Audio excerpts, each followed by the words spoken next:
जय श्री कृष्णा दोस्तों। आज हम श्रीमद् भगवद गीता के अनमोल विचारों के बारे में जानेंगे। श्रीमद् भगवद गीता एक प्राचीन भारतीय ग्रंथ है जो महाभारत का एक हिस्सा है।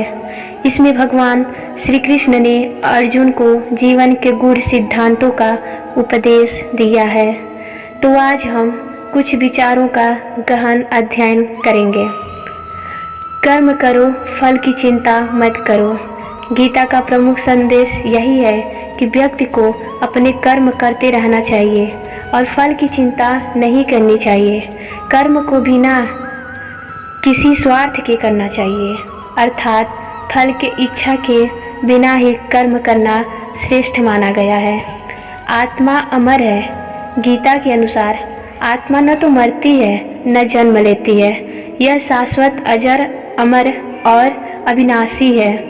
योग के माध्यम से व्यक्ति अपने मन को स्थिर और आत्मा को शुद्ध कर सकता है। गीता में विभिन्न प्रकार के योगों का उल्लेख है, जैसे ज्ञान योग, भक्ति योग और कर्म योग। गीता में धर्म और अधर्म के बीच के युद्ध का वर्णन किया गया है, जो व्यक्ति को अपने जीवन में धर्म के मार्ग पर चलने के लिए प्रेरित करता है। प्रत्येक व्यक्ति को अपने धर्म का पालन करना चाहिए, जो कि उनके अपने कर्तव्य और जिम्मेदारियों के अनुसार होता है। भगवान श्री कृष्ण ने अर्जुन से कहा, हे अर्जुन, सब कुछ भगवान को समर्पित कर दो। इससे व्यक्ति जीवन के बंधनों से मुक्त हो सकता है। माया या सांसारिक वस्तुओं का प्रभाव व्यक्ति को सत्य से दूर कर सकता है, इसलिए उसे मोह और माया से दूर जाने की कोशिश करना चाहिए। सुख दुख, लाभ हानि, जय पराजय को समान भाव से देखना चाहिए। यह समता का भाव व्यक्ति को जीवन के उतार चढ़ाव में स्थिर रखता है।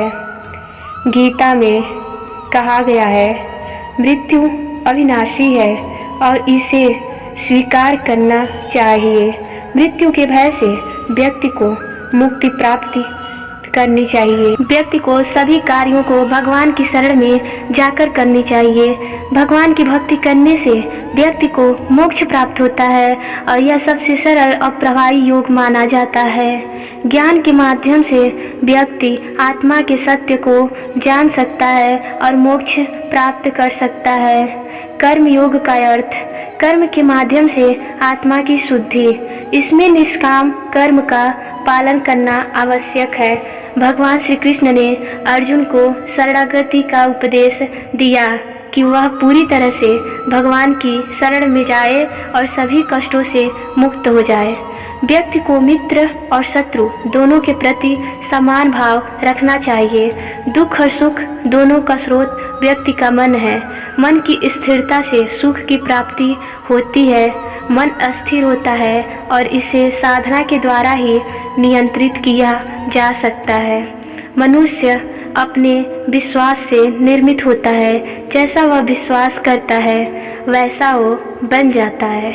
जब आप किसी काम की शुरुआत करते हैं तो आप उसे अंत तक पूरा करने की ठान लें, तब ही सफलता आपके पास आएगी। मन को संयमित कर लो और आत्मा में स्थिरता प्राप्त कर लो, तब सफलता और शांति की प्राप्ति होगी। असफलता केवल एक नई शुरुआत है। जब तक तुम हार मानोगे नहीं, तब तक असफलता केवल अस्थायी है। योगी वह है जो न तो अधिक खाता है और न अधिक सोता है और न ही अधिक जागता है, बल्कि जीवन के हर क्षेत्र में संतुलन बनाए रखता है। जो व्यक्ति हर परिस्थिति में अपने कर्तव्यों का पालन करते हुए साहस और धैर्य बनाए रखता है, वही जीवन में सफलता प्राप्त करता है। ज्ञान ही वह शक्ति है जो अज्ञानता के अंधकार को दूर करती है। भगवान श्री कृष्ण कहते हैं, जो मुझे मन, वचन और कर्म से स्मरण करता है वह मेरे परम धाम को प्राप्त करता है। जो जन्मा है उसकी मृत्यु निश्चित है और जो मरा है उसका जन्म भी निश्चित है।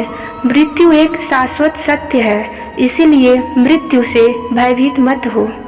प्रभु कहते हैं, यह संसार मेरे द्वारा आवृत है, अर्थात संसार का हर कण उनकी शक्ति से ओतप्रोत है, लेकिन वे स्वयं संसार में नहीं बंधे हैं। स्वयं को पहचानो, यही जीवन का सबसे बड़ा सत्य है। धर्म का पालन करो, यही सबसे बड़ा कर्तव्य है। जब कुछ लेकर आए नहीं थे तो कुछ खोने का डर कैसा। जीवन में खाली हाथ आए थे और खाली हाथ ही जाओगे। ये संसार माया का खेल है, यहाँ जो भी मिला है वो यहीं रह जाएगा। क्या लेकर आए थे, क्या लेकर जाओगे। जय श्री कृष्णा। राधे राधे।